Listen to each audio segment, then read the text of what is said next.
Can I say this? I really, really, really love my growth group and my church. I appreciate it. Yes, yes. Let's get into it.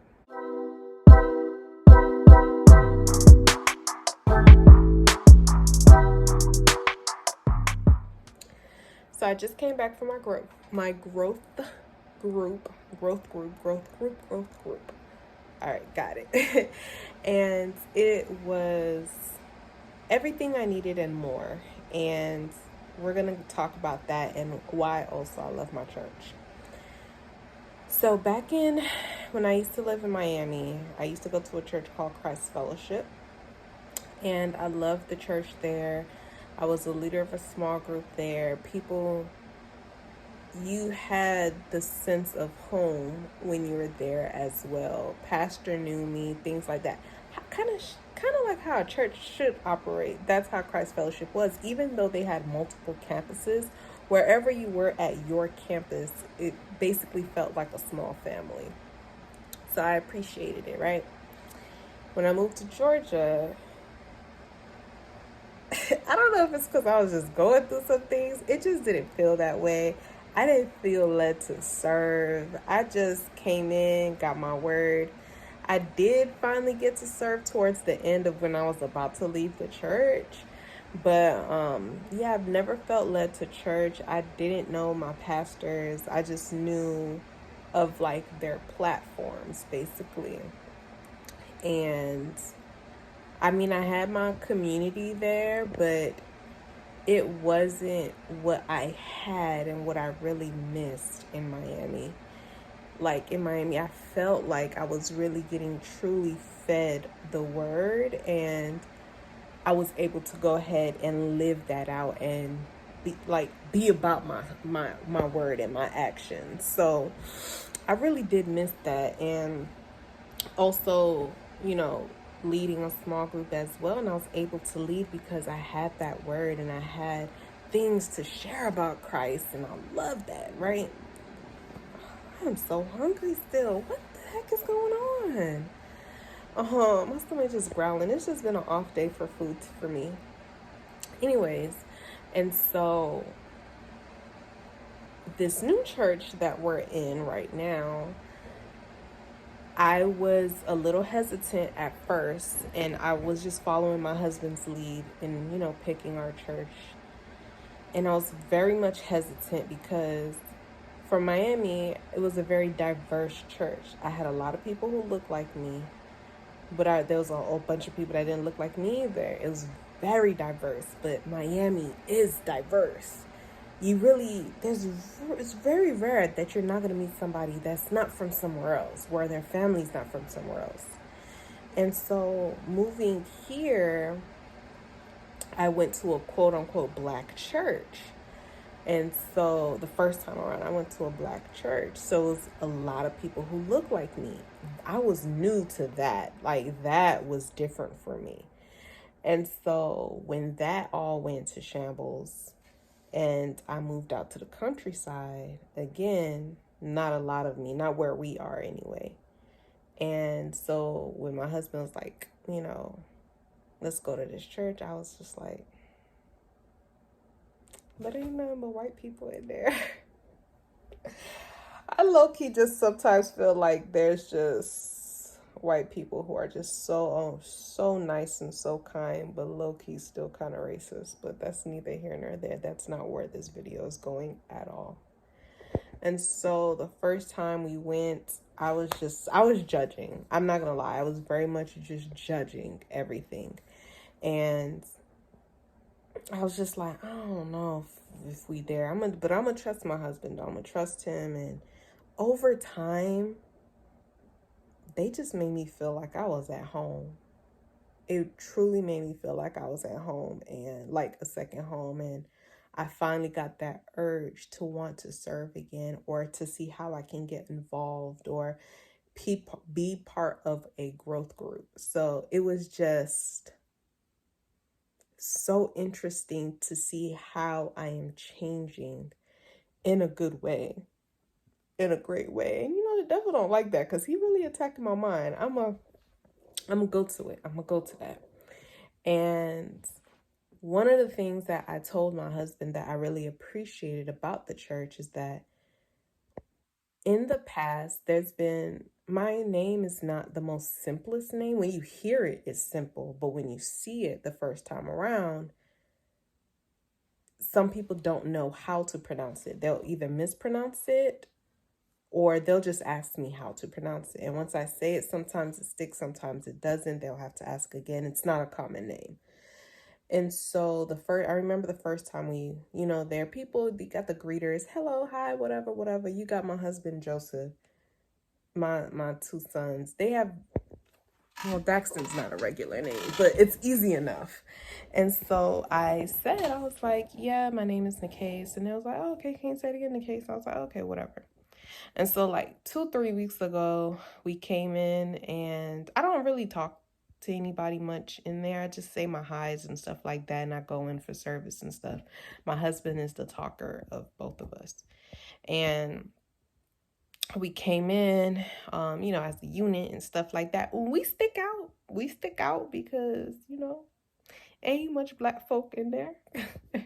It's very few, like 2-3 of us in the first service anyway. And so we stick out. And so that's just like, Jones family, hey Joseph, hi Nikase. I was like, what? What do you mean? And that was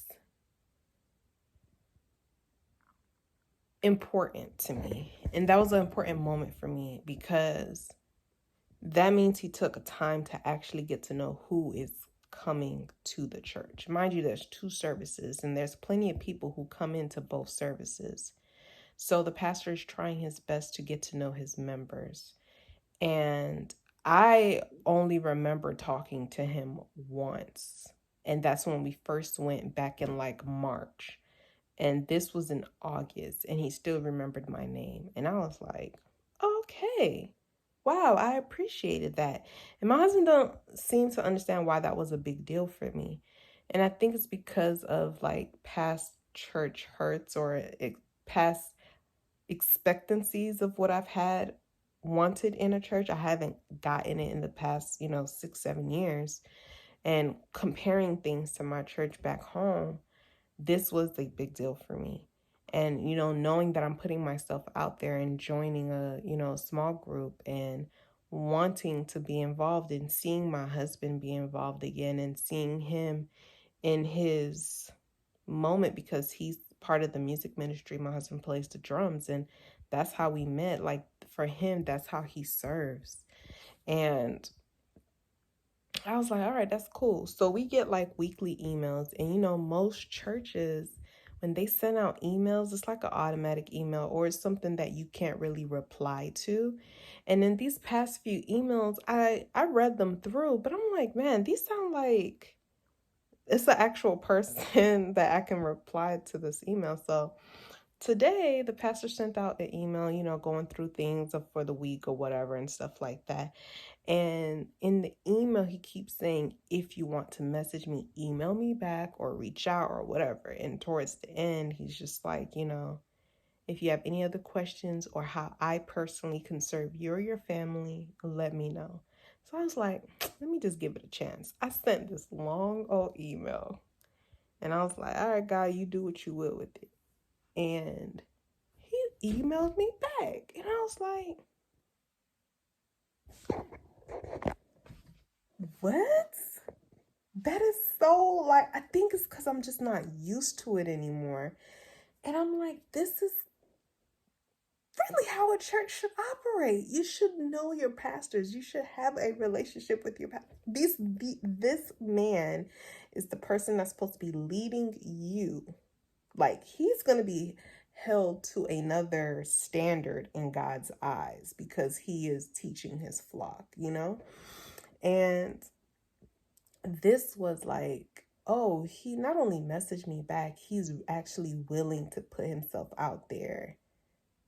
he invited Joseph and I over for dinner, and like, so he can get to know us even better. And I'm like, what? Crazy. And it's so, I have to realize in this moment what God is doing in my life, because I feel like I'm battling a lot of things mentally and in these valleys. I'm not going to make this video long, so it's going to be a part 2. Anyways, and